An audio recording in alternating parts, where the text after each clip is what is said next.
Warning, the Savage Nation contains adult language, adult content, psychological nudity. Listener discretion is advised. Now, here he is, author of Liberalism is a Mental Disorder, Trump's War, and God, Faith, and Reason, Michael Savage. Oh, we're on the air? How are you? Welcome to the Savage Nation. Now, the reason I'm playing a drinking song is two reasons. One, because of Kavanaugh. The only thing is I can't throw ice at you. And number two, it's Oktoberfest, or was Oktoberfest. And number three, I went into a bar last night. You see, a little dive bar on the way to a Japanese meal all by myself, because I was contemplating this week that I have ahead of me, which is going to be the hardest week of my entire life. I have the greatest headwinds I've ever seen going into the publication of my book tomorrow. Because, you see, if you're on Fox News, you're in business. You could publish a book about urine analysis. My favorite urine analysis by a Fox host would be a bestseller immediately, or something along those lines. And if you're not on Fox News, the government media complex virtually blots your book out, unless you're a member of the liberal establishment who wrote a famous book 30 years ago. Then, of course, you also have a bestseller. So I went into a bar, you see, last night alone to just think about the week ahead. And I ordered a beer, a light beer of some kind. I'm sitting there, and it was heavy rock on the jukebox.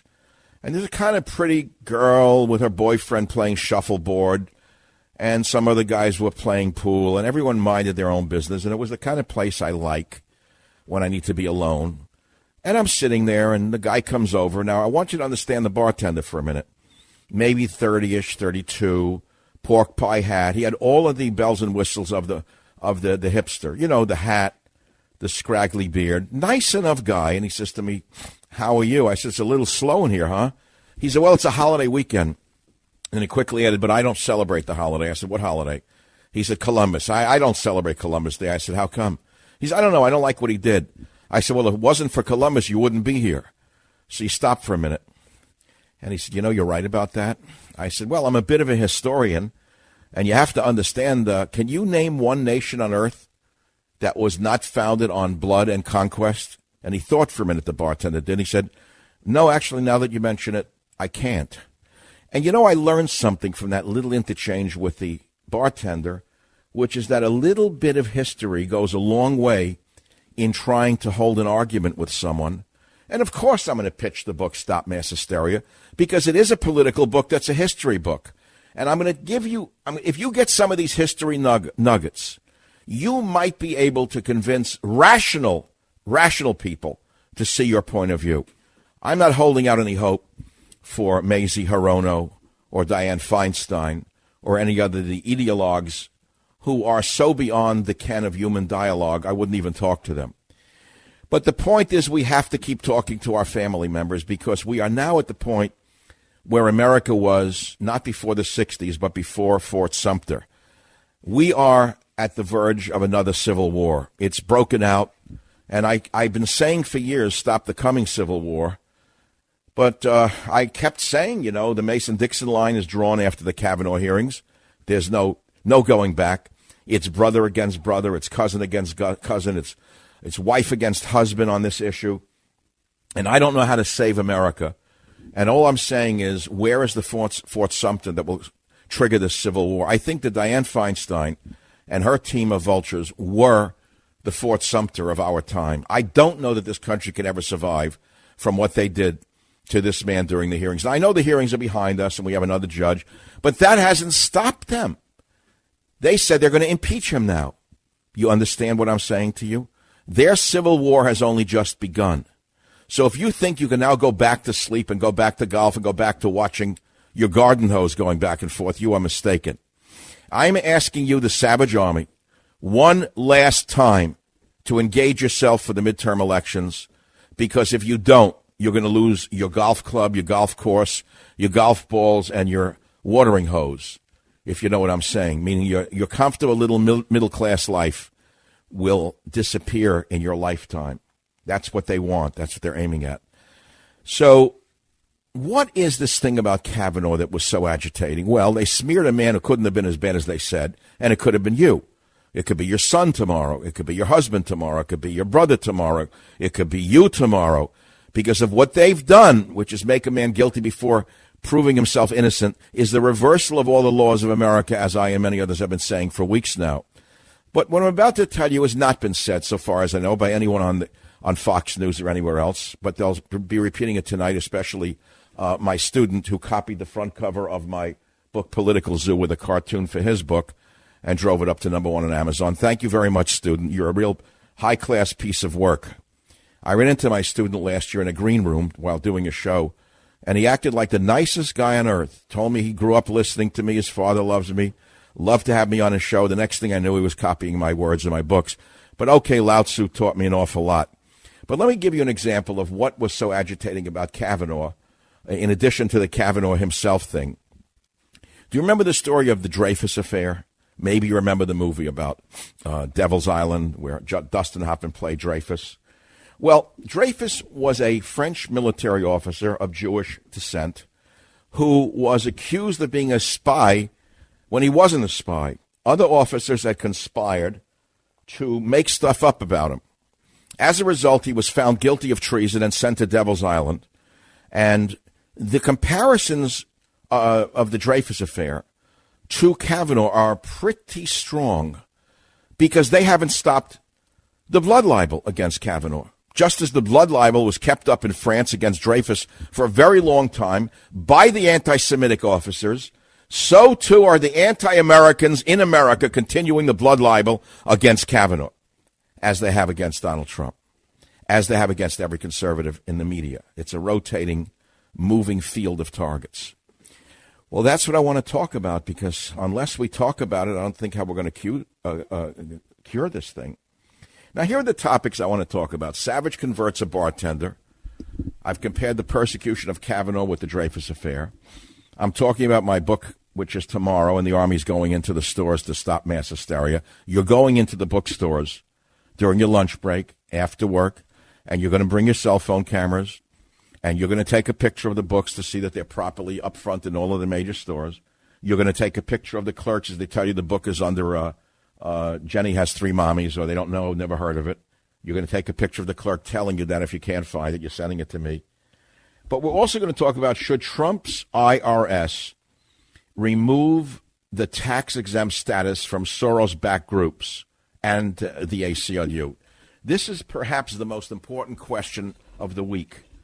The ACLU is long posed as a nonpartisan, nonprofit group. But last week they came out and spent a fortune trying to destroy Kavanaugh. They have violated all of the tenets of a 501c3. All of the rioters were funded by George Soros front groups. So far as I can tell, they were paid agitators. Donald Trump has the power to authorize the IRS to remove the tax-exempt status from the ACLU and from all of these Soros-backed groups. And I don't know why he doesn't do that. We're also going to talk about perhaps the oddest of all of the haters was Mazie Hirono, who I'd never heard of. This unknown senator from Hawaii showed herself to be one of the most hateful individuals of all. It's hard to say when you see Blumenthal and Feinstein and Spartacus and all. And you ask yourself, why does Mazie Hirono hate men so much? And I don't know if it ties into the next question of the day, but here it is. Does it tie into it or not? Why do you think male sperm counts are dropping? Is it because of people like that? I don't really know. I mean, there's kind of psychically, I do see the connection. Are male sperm counts dropping because of plastic straws or for some other reasons? This is the Savage Nation. We're open for business. The phone number is 855-400. Hold on. I don't know the number. 800-4. I don't know the number. 855-400-SAVAGE. 855-400-7282. I can say it in my sleep, but not when I'm on the air.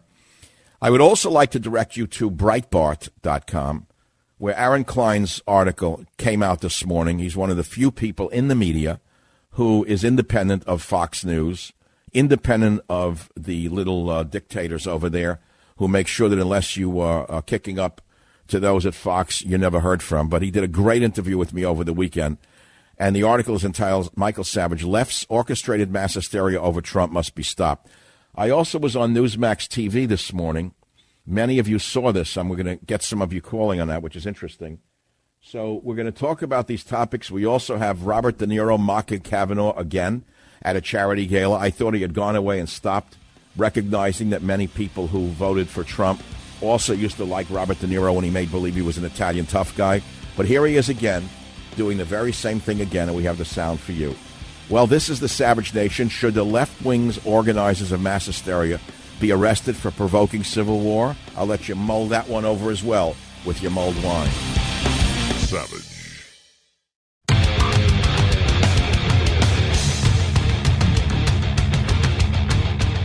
The hysteria that we're witnessing in America today is not new to America. It's at a new fever pitch in America, and it's not new to the world. We've seen it when other mass movements have broken out, whether it's the mass hysteria of the Bolshevik Revolution in Russia, which led to the death of 100 million people, or the French Revolution, Mao Zedong's China, where there was a mass hysteria against the middle class, Pol Pot's Cambodia, mass hysteria against anyone with eyeglasses. They were beaten to death or killed. I want to talk today about Columbus, Ohio. Here is a city named for Columbus, Christopher Columbus. And this sick group of individuals who have foisted themselves upon the city have eliminated any celebration of the namesake of their own city. In your lifetime, they have torn down the name of Columbus. They want to go after all the founding fathers. I want to tell you that before we talk about Christopher Columbus per se, before anyone talks about any explorer or scientist, artist, or politician, we need to understand the subject's motivation, background, and environment. Again, as a part-time best-selling novelist, I can tell you that one of the greatest jokes in modern sociopolitical propaganda is that the kind of basic detail every reader demands in fiction, such as, why is that sea captain chasing the white whale? Or why is Dorothy so unhappy in Kansas?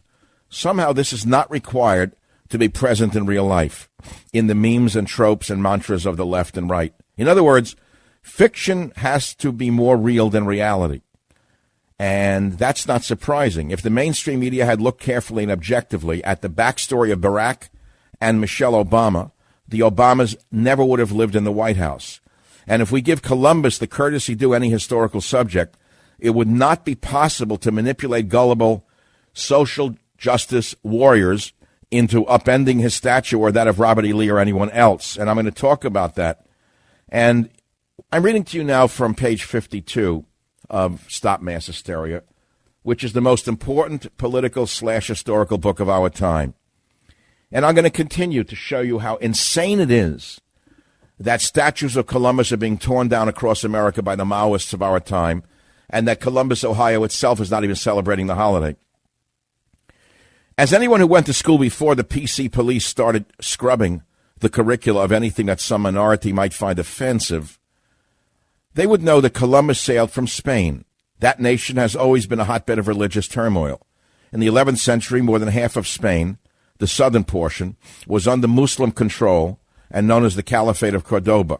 Spain's national hero, Rodrigo Diaz de Vivar, popularly known as El Cid, the Lord, participated in the Reconquista, the military retaking of those regions taken by the Muslims. The task took more than 400 years. That's why El Cid is known as the Lord. It took 400 years, but was completed at last in January of 1492. And then Spain was once again a Catholic nation, both holy and holy. Now, here we get down into the Columbus thing. From March of 1492, 6 months before Columbus reached the New World, an event took place that was seemingly unrelated to the seamen, but was clearly an offshoot of efforts to solidify the Reconquista. Spain's King Ferdinand and Queen Isabella decreed that within 4 months all Jews had to leave Spain. Those who had converted to Catholicism, the converso, could stay. The 800,000 Jews who had not converted were out. Of course, an unknown number of the conversos were attending Mass but still secretly practicing Judaism. These people, these human beings, were known as marranos, swine. And I've used this word marranos to describe conservatives who continue to be conservative in secret in this country. You understand where that came from?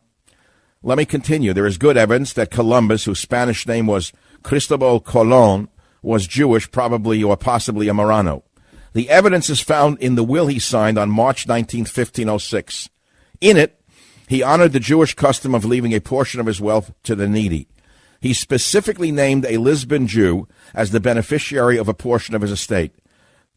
Columbus also earmarked part of his estate to go to a group that was charged with retaking Jerusalem from its Muslim occupiers. And finally, he signed a document with a triangle of marks that appeared on Jewish headstones. Those dots and characters were intended to represent the Kaddish, the Jewish prayer for the deceased. I'm going to continue in a few minutes reading about the real history of Christopher Columbus, one of the greatest explorers in the history of the world, and the sadness that we should all feel today that we permitted the communists and the fascists of our time to defame this great explorer and to rip down his name across America. And it's all found in a book that you must have, even if you've never bought a book before, Stop Mass Hysteria. This is not a polemic. This is a required reading for anyone who wants to save America while it still can be salvaged. There's more to come on the Savage Nation. I invite you to be here on this Columbus Day to celebrate the true memory of one of the greatest explorers the world has ever seen. Savage.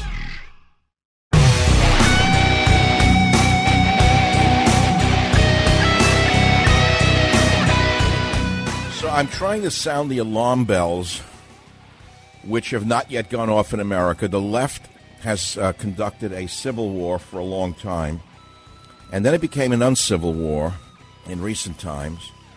And now this insanity or this hysteria threatens to engulf all of us. And so when we read that Columbus, Ohio, a city named by far more intelligent people for the world's greatest explorer, is not even celebrating Columbus Day, and we see mob rule, mob hysteria, tearing down statues of Columbus, I think you need to know a little bit about the context of Columbus to understand what you're doing and why you should defend Columbus and Columbus Day, which is today. So let me continue on page 53. It's only about another half page from Stop Mass Hysteria out tomorrow. Though born in what was then the Republic of Genoa, before it was part of Italy, Columbus went to sea at the age of 10 and built a life for himself as a seaman and trader based in Portugal and Spain. He was married to the daughter of a Portuguese governor. He had 2 sons who lived in the region. He had local interests, both familials and professional to protect. He also had a livelihood to expand, and trade with the Indies was a part of that. At that time, the traditional land route, the Silk Road, fell under the domination of the Ottoman Turks, who were intermittently at war with Europe. Merchants then came up with the sea route, following me, to survive, the sea route, that was safer, though the so-called Cape route, named after the Cape of Good Hope in modern-day South Africa, required a long and arduous journey around the African continent. Columbus, who was fluent in Latin, schooled himself in both the Bible and astronomy. His studies gave him the idea that there had to be a quicker way to get to the Indies and back, one that would give his adopted home a trading edge. It would also, perhaps, insulate him by both distance and accolades from Spain's rampant anti-Semitism that was raging at the time. You understand a little of the context now that you never knew? Okay. My book, this book, is not the place to debate the modern-day furor surrounding Christopher Columbus and the voyage he undertook in 1492. The voices of political correctness won't even let us call it the discovery of America any longer, since uncivilized natives were here before the civilized Europeans arrived. Voices of mass hysteria want his statue removed from New York City's Columbus Park and his name removed from the October holiday that bears it. Both actions I vehemently oppose, by the way. Whatever else may be said of him, Columbus had courage, sailing 3 tiny vessels west into waters that were uncharted and said to be populated by sea monsters on a world that many uneducated souls still thought was flat. That alone should be celebrated. In its own way, he set a standard for the ideal of American exceptionalism in which I wholeheartedly believe. But now listen to the rest of what I wrote, for those of you who think that I'm a one-sided mind. I have a one-sided mind. Without ignoring the historic truth of the diseases his crew and those that followed introduced to the defenseless native population, among them syphilis, measles, smallpox, and influenza, and also, of course, the horrors of slavery. Columbus's enterprise failed in its original goal, yet succeeded on a scale he could never have imagined. Columbus's search for a trade route triggered the 16th century colonization of the continent to the north of Hispaniola in the Caribbean, where he had landed. Let me repeat what I said at the start of this chapter. Context matters. The anti-Israel rhetoric and passions of Barack Obama, a Muslim by virtue of his paternal descent and tradition, helped to fire new waves of anti-Semitism, the most open and vitriolic since the days of Goebbels and Hitler. Neither he nor the critics of Israel have a sense of history. They claim Jews have squatted on Palestinian land that was in fact Hebrew land since before the days of Moses. I mention this because the Jews of Spain today are faced with a situation almost identical to that faced by Columbus and the Jews of the 15th century. In August of 2017, just days after a terror attack in Barcelona killed 14 and injured more than 100 others, the chief rabbi of that city gave an interview in which he warned that Spain had become a nexus for Islamic terror. The Spanish rabbi said, "I tell my congregants, don't think we're here for good, and I encourage them to buy property in Israel. This place is lost. Don't repeat the mistake of Algerian Jews or Venezuelan Jews. Europe is lost." He described the Muslim community in Europe as harboring radicals and terrorists and warned, "It's very difficult to get rid of them. They only get stronger." I'll stop right there, and I'll let you read for yourself the book Mass Hysteria. This is one example of what I'm trying to do before it might be too late, if it's not too late already, and I don't think it's ever too late, by the way. So Columbus Day is no longer a holiday for the namesake Ohio capital. Why has Christopher Columbus been turned into the most evil person to have ever lived? Was he that evil a person? And by the way, what was life like for most of the indigenous peoples in the areas that he landed on? What were they like to each other? Were they kind and loving? Were they some kind of ascended angels, as you would have as they would have you believe, all of these lecturers of ethnic studies would have you believe that the Native American was living in peace and harmony with each other and with nature? Nothing could be further from the truth. I have studied this issue since the 1970s. If you look at how tribes live with each other here in North America, think of the Crips and the Bloods, because that's how the tribes lived with each other before the Europeans arrived. They were at constant war with each other, fighting over things as simple as salt or hunting grounds. If they captured a warrior from another tribe, they would sometimes skin him alive and throw him into the snow without skin. Do I have to mention the rapes? Well, you see, history is a very important subject, and it was lost in this country a long time ago.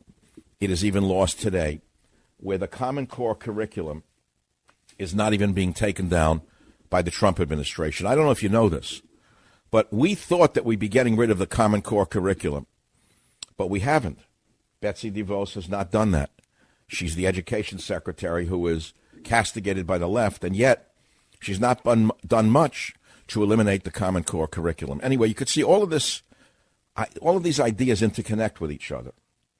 So before I go on to some other subjects here on the Savage Nation, and I have some really great sound bites, I'd like to take some calls. Pam on WABC line 6.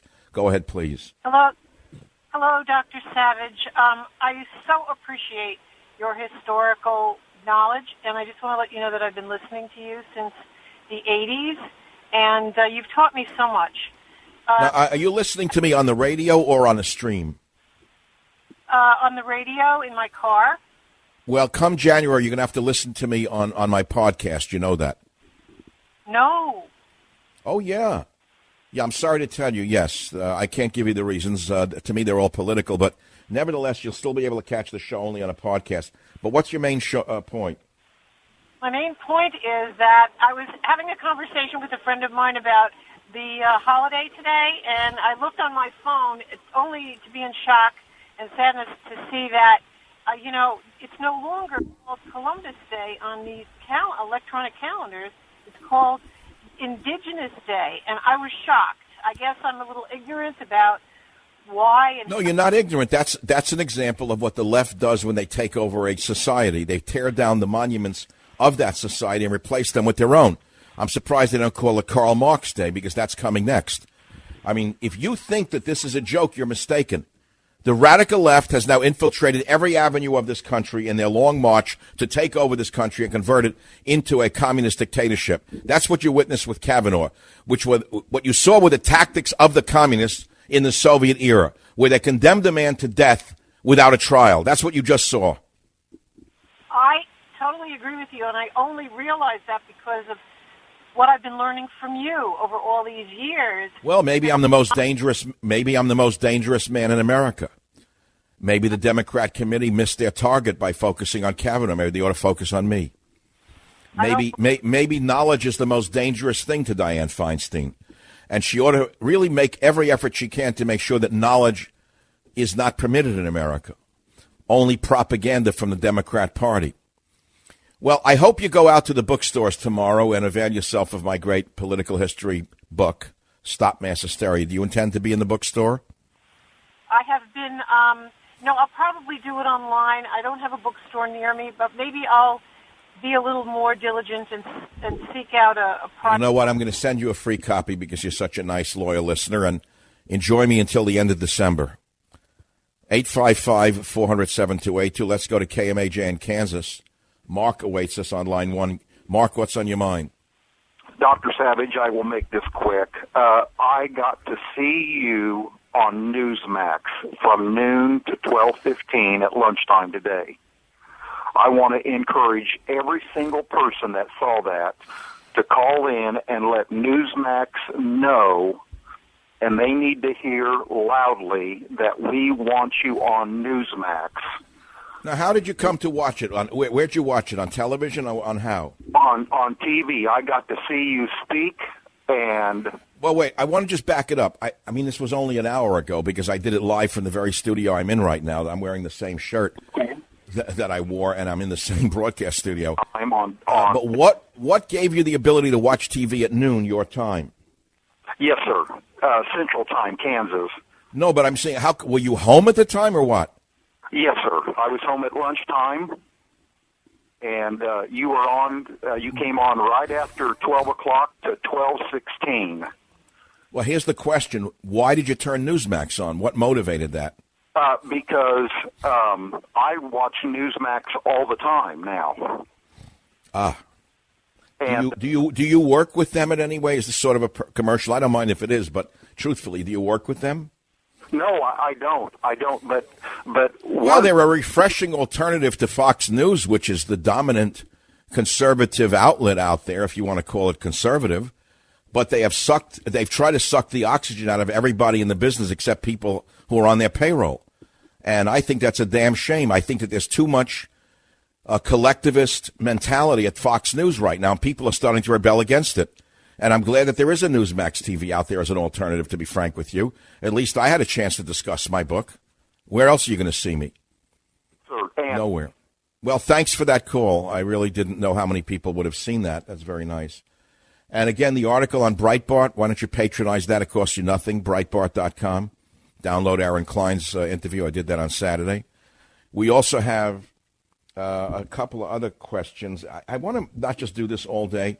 There's some other issues that I want to talk about, and I have been reluctant to do so today, but I'm very interested in them, which is the issue of the dropping male sperm counts in the Western nations and why they're dropping.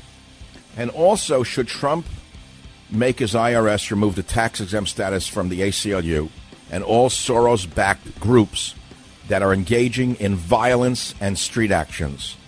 Absolutely. That's my opinion. What about yours? Savage.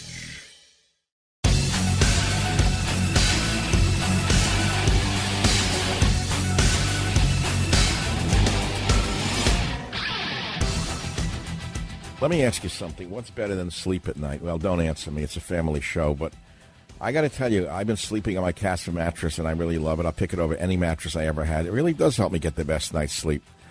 And you can switch to Casper. It's a no-brainer. It's a high-quality mattress, an affordable price. you will sleep as coolly and as comfortably as you can imagine, thanks to the unique method that they make this mattress. And they ship it to your door for free in a small, how they do it, little box. And if you don't like it, they'll come and pick it up and refund you every dime. From its engineering to its packaging to letting you try it for 100 nights. It's no wonder Casper has over 35,000 five-star reviews of all their products across Casper, Google, and Amazon. What's the best way to test a mattress? Sleep on it. So why don't you put Casper to the test your own home for 100 nights? Risk-free. Just go to Casper.com, code SAVAGE, and you'll also get $50 towards the purchase of select mattresses. That's Casper.com, code SAVAGE, and you'll get $50 towards the purchase of select mattresses. Casper.com, terms and conditions do apply. I think I need a little music right now, just a tiny bit of music, because we're coming to the end of hour number one on the kickoff week for Stop Mass Hysteria. And frankly, I'm counting on my Savage Army tomorrow to go out and really clean out the bookstores. You know what you're going to hit. You know what opposition you're going to get.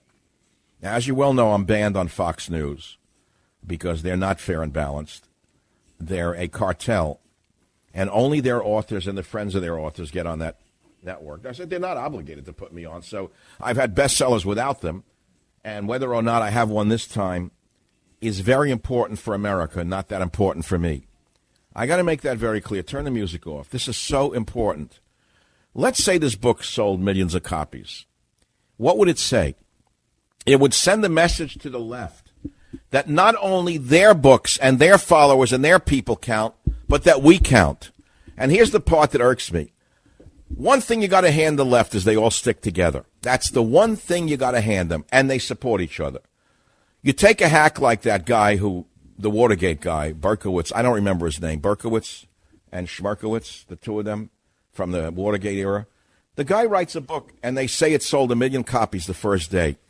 That means a million of the people who hate America, hate Trump, went out and bought a book.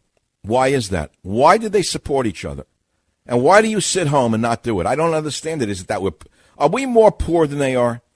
Is that the sad truth, that the deplorables don't have the money to buy a book, or they don't even read books? I don't really know the answer.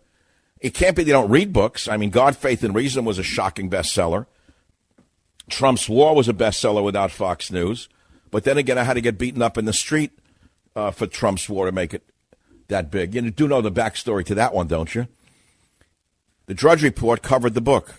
The next day, some guy picked on me in a bar, and Teddy and I were unfortunately in a scuffle with some bum who was gunning for me in the dark. And as a result, it made worldwide news. And that put the book back on the Drudge Report for a second day, and that's why the Trump's War became number one. Now, I'm not willing to take a bullet for Stop Mass Hysteria, but that would certainly make a big hit, wouldn't it? Maybe I can go into San Francisco and get shot for your sins. But I'm not willing to do that either, which is why I didn't go to the Columbus Day parade. I also didn't want to slip on human feces. Savage. Warning, the Savage Nation contains adult language, adult content, psychological nudity. Listener discretion is advised. Now, here he is, author of Liberalism is a Mental Disorder, Trump's War, and God, Faith, and Reason, Michael Savage. I knew that. Big horn sound on the Savage Nation. So we saw the left wing in action last week in a way that was so naked that it would take a real dummy not to see how evil they actually are, not how they became. They reversed all the rules of law and of ethics and of decency. And the only question is, will this reflect in November at the ballot box? And I don't know. I think it will, because women in particular, who are a deciding factor in many elections, who are the reason Trump is president, never forget that. It was a late surge of white, middle-class, suburban women that swung over to Trump at the end of the election last time that put him over the finish line. And the question is, will they come over again and in large enough numbers to save America from the communist juggernaut? Or will we start to hear the same thing? Fascism, racism, equality, Let's see. What are the other watchwords of the hashtag this, hashtag that, patriarchy, racism, white privilege, Trump, Mueller, abortion, male supremacy, the watchwords of the radical left. They have all of their little characterizations ready to go. Now, Trump has the power to save America, and I don't know whether he'll pull the trigger on it. But remember, Obama did. Obama had his IRS pull the tax-exempt status of conservative organizations he didn't like. Remember that scandal? Do you know how many of those women in the street were there spontaneously? No one does. Do you know how many organizations were funded by George Soros? Most. Every one of the organizations that bust women in to attack senators in the hallways, to disrupt the hearings, every one of them was brought in because they're working for these nonprofits. Remember, it's a job for them. That's their job, is political agitation. And so they're nonprofit organizations. They're supposed to be nonpartisan. The IRS could pull the status of their organizations literally overnight with a letter, and their funding would dry up. And it has to be done. It's as simple as that. There are ways that are nonviolent where you could face these violent people without violence. And I'm afraid that if we don't, we're going to have another Kent State probably in this country. I said it to someone over the weekend. I don't know if any of you are old enough to remember 1970. I saved a newspaper from that time because it was a significant year for me in many ways. I'll never forget what happened at Kent State University. And the killings at Kent State changed the course of American politics. You see, the radicals were agitated. It's an intergenerational group of agitators, incidentally. The old hippies of that time are still alive, and they've cultivated an entire generation of new hippies, if you want to call them that. And the old hippies got the mobs in the streets against the Vietnam War, against LBJ, and they started rioting on the college campus called Kent State. Well, the governor of the state called out the National Guard. They fixed bayonets, and they faced off against the rabble, the long-haired rabble that was threatening to take down the whole campus. Well, the rioters didn't stop. No one had ever stopped them before. Unfortunately, the rest is historically factual, and that is somebody amongst the National Guard opened fire on them, and then others did. It was a little form of mass hysteria, by the way, and a number of students were shot dead on that campus. One of the results of it, in addition to the tragedy of the students being shot, was that the entire student movement came to a grinding halt. Suddenly, they cut their hair and went home to mommy and took a job in McDonald's. They were no longer out there in the streets rioting because they were afraid that they could get shot dead by the National Guard. And I'm afraid that this is going to happen if they keep taunting the police, if they keep taunting senators, if they keep harassing people in restaurants. How long is it going to be until a senator who is armed and licensed to carry feels threatened enough to pull a gun on one of them? You think it can't happen? I told you I was in Washington last April to visit the president. Well, I was invited by my good friend Congressman Culberson from Texas, and he gave me a personal tour of Congress. And he showed me a group of marble stairs, a back staircase into the House of Representatives that still has blood on the steps. And he told me that there was actually a shootout in Congress between a journalist and a congressman, because the journalist had smeared the congressman over and over and over again, taunted him over and over and over again. You think it's new today. This was in the 1880s. Well, it turns out that the journalist came to Congress with a gun in his hand, I don't remember his name, and shot the congressman dead on the steps. And the blood is still there in the steps. Now, I'll give you another example. You may not know this, but it's history that's all in mass hysteria. Again, those who know the history, those who do not know the history are condemned to repeat it. I hope you learn your history so you're not condemned to repeat it. Do you know that in the early 1950s, a group of Puerto Rican nationalists broke into the gallery in the U.S. Congress and opened fire on congressmen below and killed a number of them? Did you know that? And so when you see the pink hats or the women screaming and yelling, it's not amusing to me. It's a form of violence that must be stopped. And the only way to stop them is by passing much stricter laws about who can enter Congress. Stop with the People's House garbage already. We're not living in the early days of the founding here. We're now infiltrated. We're infiltrated. They're everywhere. They're running the television shows. They've infiltrated the universities. They've infiltrated the peaceful front groups. And it's only a matter of time until one of these lunatics shoots a senator or a congressman. And I think that we need to take preemptive action to prevent another massacre in Congress as occurred in the early 50s when a group of Puerto Rican nationalists opened fire from the galleries on the Congress below. Now, what, am I the only person in America who remembers that story? Yes. Am I the only author in America who knows that story? I can't be. Am I the only broadcaster who knows that story? Probably. Of course, you'll probably hear it tonight on my student show on Fox News, where he'll get a cartoon of it happening and make believe he did it on his own. You know, I don't understand that guy. He seemed like a nice guy when I met him. I remember him when he was a schmendrick with a bow tie and worked as a leftist. I don't know how he suddenly became a big conservative, but he found out conservatives themselves, so look at that. Then he put a cartoon book out, front cover picture, just like The Political Zoo, and look at that, #1 on Amazon. And here I am with Stop Mass Hysteria having to tell you about it, because I'm telling you right now that unless we know our history, we are condemned to repeat it. So that's the opening to Hour 2. I thought my Hour 1 opening was actually great, where I discussed Columbus, Ohio, for the first time in the history of that great city, not honoring the namesake of that city, Columbus, because of the psychos that took over that city, catering to the mobs, catering to the ethnic mobs in Columbus, Ohio, with a big lie about Christopher Columbus.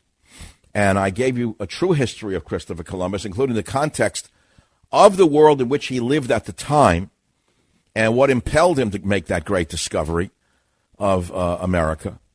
And without him, you wouldn't be sitting here right now. God knows who would have found this country and what it would be today.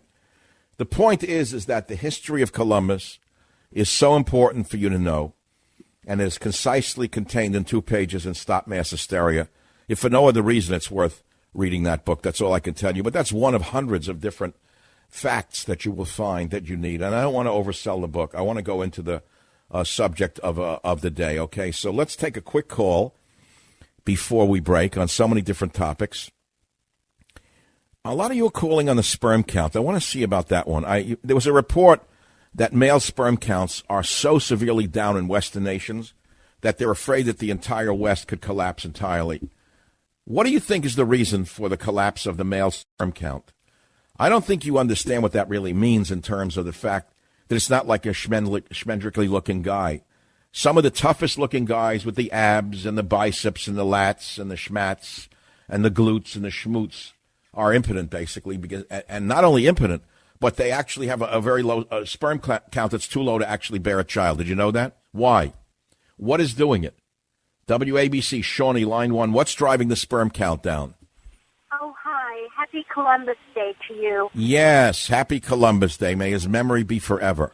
Thank you. I agree. I called because I was thinking maybe men are running scared and taking their sperm with them because they're running away from these Barbie plastic ideologues that hate men. And I'm afraid for my son, frankly. Well, okay, so you're blaming women who are aggressive for the lower sperm rate. I don't know how that would work. That would have to be a psychological reaction. Well, I'm being facetious, but who knows? Because the mind and the body are connected, so. Well, I understand, but truthfully, what do you think is causing the decreasing sperm count amongst Western men? Well, there's a lot of hormones and plastic and all kinds of things in the drinking water. Maybe that. Yeah, I would not dismiss that as a person who's well educated in the whole area of the environment. Certainly, environmental toxicants have to be one of the factors, but you do know that marijuana reduces sperm counts, don't you? Oh, wow. Yeah. Oh, no one knew that? Oh, that isn't part of the new mass hysteria that marijuana is good for everything?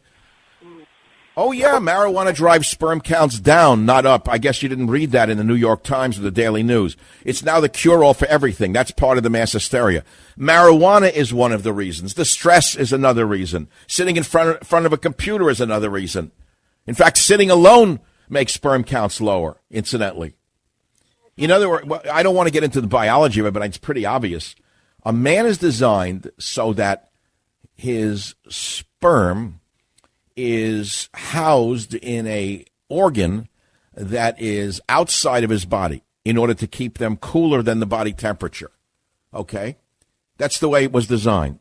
Sperm needs a cooler temperature than the body temperature. When a man sits for lengths of time, like all day long in front of a screen or sitting in a car commuting, he's increasing heat in that particular anatomical region of his body, thereby diminishing the sperm count right then and there. I don't think it's that complicated. But then again, when did common sense ever count in this country in the last 20 years?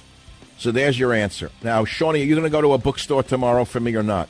Oh, are you kidding? I'm going right to Barnes & Noble, and I'll buy 2. Well, I'm sending you one for free right now. I'll be right back. Savage.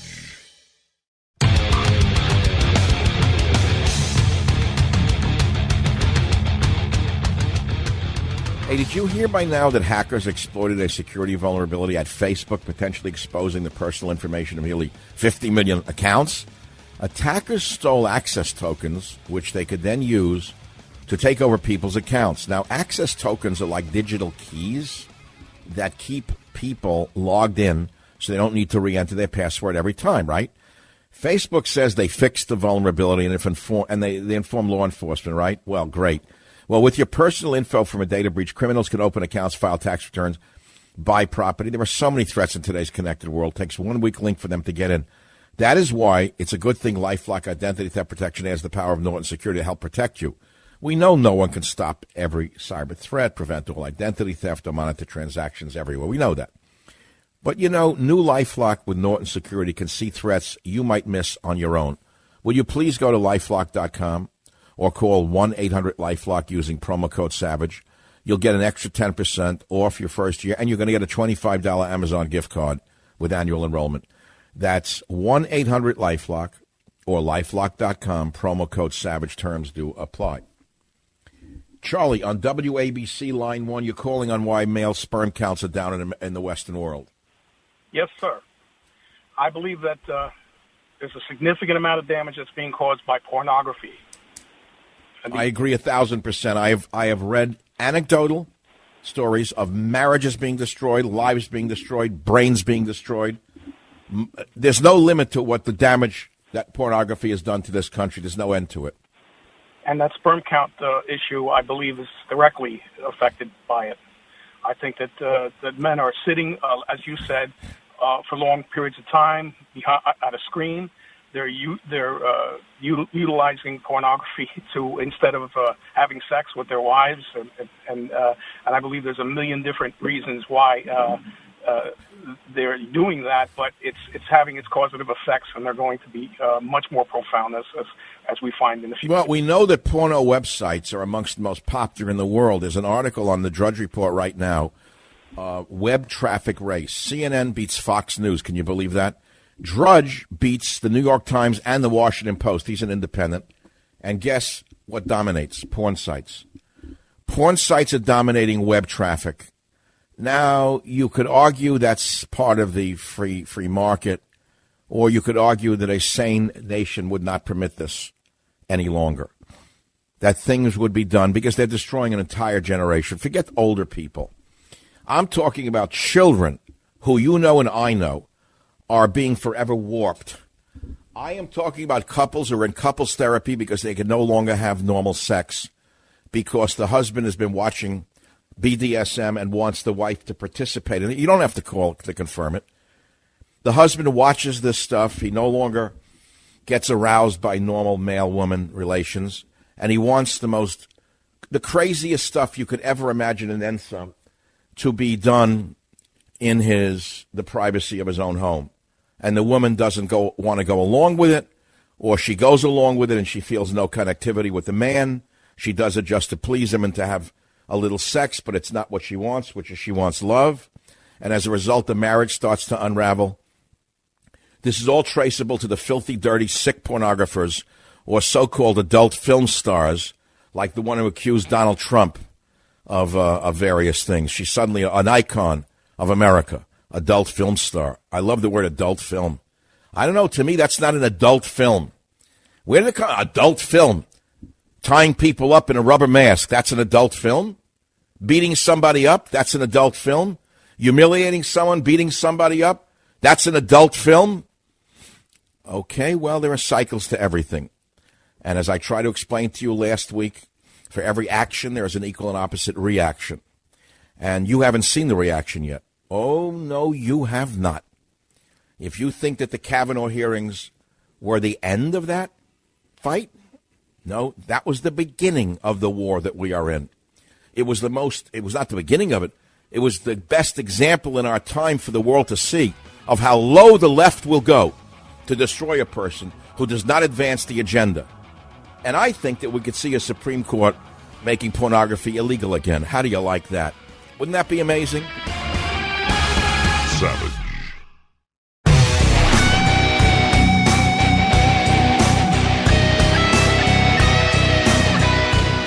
All right, so my main point today is that the left wing's orchestrated mass hysteria over Trump was the first example of the insanity of the left. And last week, a friend of mine, I like to use that like the movie, a friend of mine. Is he a friend of yours or a friend of mine?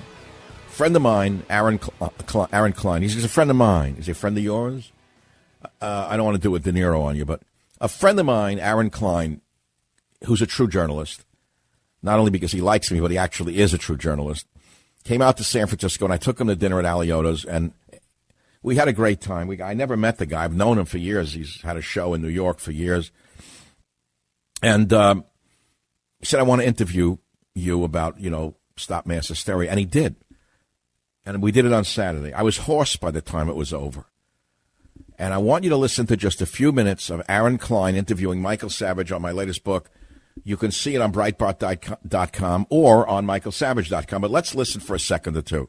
I have never in my entire life seen such a situation as that which we are witnessing since the election of Donald Trump, or actually even before that, since the nomination of Donald Trump. Reason thrown totally out the window. We saw just in the last 2 weeks where justice was thrown totally out the window. Reality inverted on its head. My guest right now who joins me, legendary talk show host Michael Savage, now a member of the Radio Hall of Fame, New York Times bestselling author Michael Savage, he is warning about what he is referring to as mass hysteria in America and what this might do to our country unless we recognize where it comes from, going all the way back through history, and what it means for our future. Michael Savage, author of many, many books, but the latest, it's called Stop Mass Hysteria. The subtitle is America's Insanity, from the Salem Witch Trials to the Trump Witch Hunt. And that is certainly what it is, the Trump witch hunt, referring here to one of the other symptoms of mass hysteria, the Russian hoax story. Michael Savage, welcome to Aaron Klein Investigative Radio. Well, thank you, Aaron. As you well know, we're not living in insane times, and there is no mass hysteria. You understand. It's all a myth of the right wing. Yeah, I mean... The people who accuse Kavanaugh of being a serial rapist, a drunk, I'm surprised they didn't put in wife beater, but she was sitting right there. They could have thrown in child molester, too. I guess Feinstein didn't get that memo from Dr. Fraud. But this is what I mean by, it's not just mass hysteria, Aaron. We're living in a time that's much worse than mass hysteria, because mass hysteria can be dismissed. This is an orchestrated mass hysteria. As you well know, the money is coming from somewhere to organize these people who seem to have unlimited time to harass senators, chase people out of restaurants. And we know where most of it's coming from. The head of the snake is a man named Soros. And then now the ACLU, which has a 501c3 status, non-profit, supposed to be nonpartisan, worked against Kavanaugh, and Trump hasn't had the IRS pull their non-profit status. How is this happening, Aaron?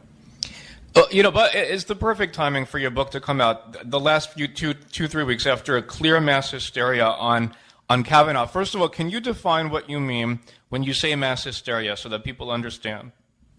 I think they can see it all around them. You see people going hysterical on invented themes. Kavanaugh the drunk. Kavanaugh the serial rapist. That's one example. There are many, many others. The sky will fall if they put a moderate Republican on the Supreme Court. I mean, let's be clear about it, Aaron. I actually didn't support Kavanaugh when he was first chosen because he is a Bush-era judge. Bush was too moderate. and too liberal for me. But here you have Trump picking amongst 25 nominees for the Supreme Court that he had before him, perhaps the most liberal of all Republicans. And look what they did to this man. Can you imagine if a true conservative had been picked by Trump, what they would be saying? Could it get any worse than what they did to this man? And here's the question. There's a reversal to the mass hysteria, which is mass hypnosis. It's one thing for a bunch of young girls to become hysterical in Salem, Massachusetts in the 1600s and such, and have people condemned to death for being witches based upon pure hysteria. It's another thing for millions and millions and millions of so-called intelligent, so-called educated people to buy the propaganda in the numbers that they have been buying it. I've not seen such mass hysteria in this country in recent times. You can go back in history and find it. During the McCarthy period, we heard about McCarthyism and how evil he was, and he picked on the poor innocent Hollywood writers. How many times have we heard that story? With the famous movie with Zero Mostello throwing himself out of a window. There was actual communism back then. It was real. Well, we know that from the Venona papers that were released, I believe, in the 90s by Soviet intelligence after the wall came down, which confirmed that every one of the individuals, I think without exception, that had been named by the House of Un-American Activities Committee by Senator McCarthy turned out to be either a direct fellow traveler or an operative of the Soviet Union in Hollywood, in government, in the media. Now, has that ever entered the history books?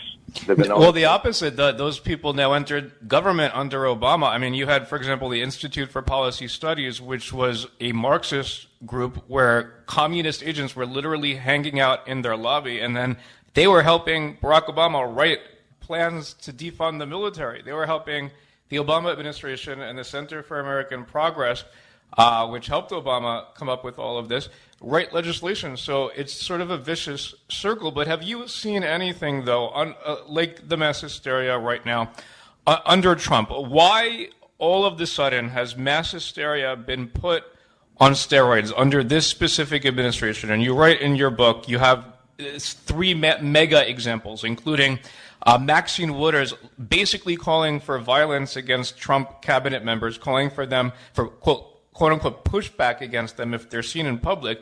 I mean, this is insane. So why mass hysteria on steroids under Trump?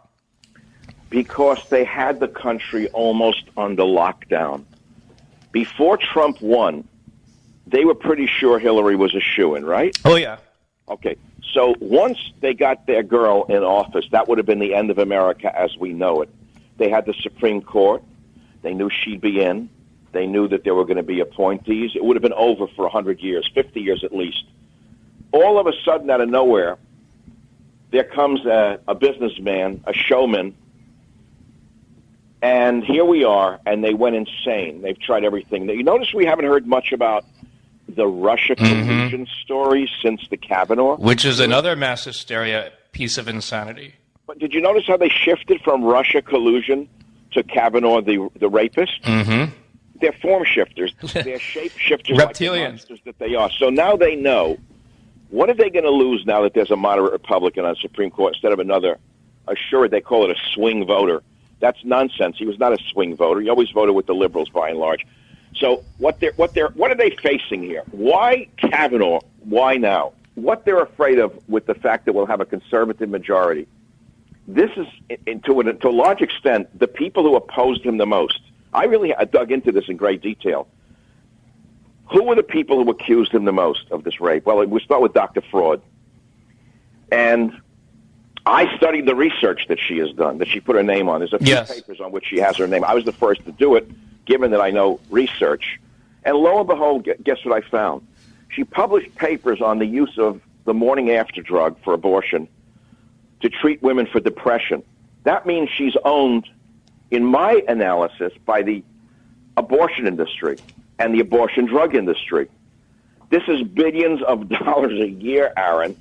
If you want to just make this crudely financial, the abortion racketeers, and that includes all those senators who viciously slandered Kavanaugh, every one of them probably receives tons of money, directly or indirectly, from abortion racketeers from one group to the other, drug companies, Planned Parenthood, you name it. So let's look at the financials. They stand to lose a ton of money here. Now, let's not forget that she published papers pushing the use of the morning after pill to treat depression. Okay, the great Dr. Ford. I love that doctor. Did you notice how many times they refer to her as doctor? Dr. Ford. Doctor. Ford, Dr. Ford. I like that part of it because I've been called a shock jock and every name under the sun. Well, you're a doctor. Well, as I said on my radio show, I have a real PhD from a great university, and you're going to have to call me Dr. Savage from now on, not Shock Jock Savage nor anything else, and I won't let them call me anything but Doctor. I'll stop them in their tracks, the liberals who want to play games with Doctor this, Doctor that. But putting aside the rhetoric, we're living in very dangerous times because the left has been motivated to become violent, and they're being paid to be violent. And I made a comparison on my radio show the other day, Aaron. I don't know if you heard it on the Weimar Republican today. Mm-hmm. The parallels are really frightening, other than the fact that we have a great economy and we did not lose World War I and have to pay reparations. The social upheaval going on in America today is almost identical to that which went on in the interwar period in Germany after World War I, before Hitler came to power. And I warned the people who listen to my show that the exact opposite of what the communist bloc thinks is going to happen by shaking up society, by attacking the middle class, by harassing everyone they disagree with, the exact opposite is going to happen. They're not going to gain power. They're going to see a complete right-wing reaction in this country, because Trump is not a complete right-wing reaction, as you well know. He's actually a moderate centrist in most ways. You know that. In some ways, yeah, absolutely. But the fact is, we haven't really seen the right-wing revolution that they all say we're having. And I believe that if they keep this up, more and more people in the independent middle are going to go and demand law and order. Savage.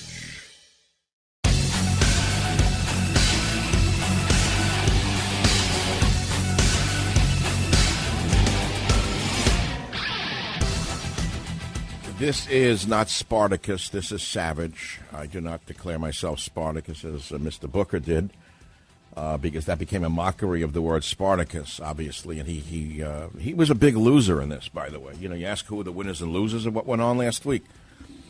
Cory Booker finished. He's toast on a national stage, that is, not in Newark. Another one, Kamala Harris, gone. She had the national spotlight, and we all saw how empty she was. There was nothing there. There was nothing there. There was no depth. And so she's not going to be a mover. And, you know, you ask yourself, who's going to run against Trump? It's a great question I'd like to take on in the next hour. Who do you think can run against Trump and have a chance of winning? You're telling me whatever that woman is from Massachusetts, Pocahontas, I don't remember, Elizabeth Warren. No, mean, hostile women don't sell. They sell at universities. At Harvard, yes. Yes. NYU, yes. Not on the national stage. Her meanness is her downfall, so she can't pull it off. So who's left? Biden now? Old Biden's going to run. I don't know. So the white guy, blue collar, maybe he'll appeal to Joe Sixpack out there. But I don't know if Biden has the lightning left in him. I don't think he does. And I also think that Trump will tear him to pieces in a debate. I think he'd tear him apart. It'd be like a cage fight between McGregor and the other guy. Or in this case, Trump is the other guy, and Biden will be McGregor. That was some aftermath of that fight, those of you who watch UFC. Crazy. Well, McGregor was picking on him, calling him names, attacked his religion. Muslim from Russia. Oh, boy, what a fight that was. But nevertheless, if you want to hear the rest of the Aaron Klein interview, you can get it on Breitbart.com or michaelsavage.com. And we're going to talk more about these topics as the week emerges. And today, of course, being Columbus Day, we're celebrating Columbus, and I've been talking about the travesty of smearing perhaps the greatest explorer in the history of the world, all because of political considerations, not because of historical considerations. But if you'd like to comment on any of these topics, 855-407-28, let's take the calls. I got some very good ones. WABC, Ron, line 4, fire away. What's on your mind? Hey, Mike, just to follow up on your mass hysteria book, and as always, great writings, but I was listening also to your interview with Aaron and your story about the Puerto Rico nationalists, and I studied political science. I knew about that, and it kind of triggered me why to call in. But I was blown away by last week in the hearings with Kavanaugh, with all the disturbances in the gallery and in the hearing rooms, and then especially the disrespect with Vice President Pence at the moment when he was going through the roll call with the votes. And I think that whoever is responsible for letting these people in, if they sign a waiver, they're going to get in that gallery and they should act really respectful. They should get a 5-year prison. Well, automatic. Yeah, look, the whole the whole Congress needs to be called to account for what happened. Let me begin where I would begin. The so-called journalists who sit underneath them during the hearings in that dissemblance, in the dirty clothing. You know what I'm talking? Do you remember what the press was like?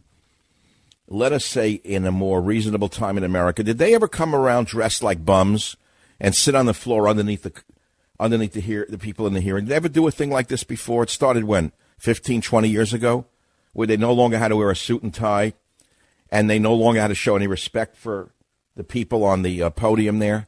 It started, in other words, the meltdown in Congress began with the entrance of the gaggle of press that show up like a bunch of bums and sit there. There are too many of them there, number one. It's like a mob. And the mob has to be controlled. I think there should only be a few feed reporters in there, and the rest of them get it from them. What do you need 500 people in there for on the floor wearing filthy, dirty dungarees that had a sex club the night before? What's that about? They came right from the sex club in Washington, D.C. to the hearing? They didn't even wash their hands? Okay, yes, I'm being very, very brutal right now. That's my signature. It's like signature beef. That's my signature right now. I'm sick of them. Have 5 feeds coming out of there. 1 camera and 2 photographers. And let everybody take it off the same feed. What do you need them all for? One gets a picture of the nose, the way he looked. The other guy brushes his ear. They get that for their newspaper. Then the guy in Japan gets a picture of someone brushing a speck of dandruff off their head. What do you need this garbage for? This is where it starts to break down. Then as far as visitors in the gallery, I'm sorry. No. Not when you have so many organized paid disruptors. No more. Sorry, no. Forget with the People's House garbage. That went out the window. That went out with Obama. No more People's House. No more. No more, no more. I don't want him in there. Not during any hearings. Nobody comes in but the senators and their staff or the Congress and their staff. What are they doing in there for? What, they get to put on a show? No, I'm sorry. That's how mass hysteria starts, and I want to stop mass hysteria with your help. Michael Savage, a host like no other.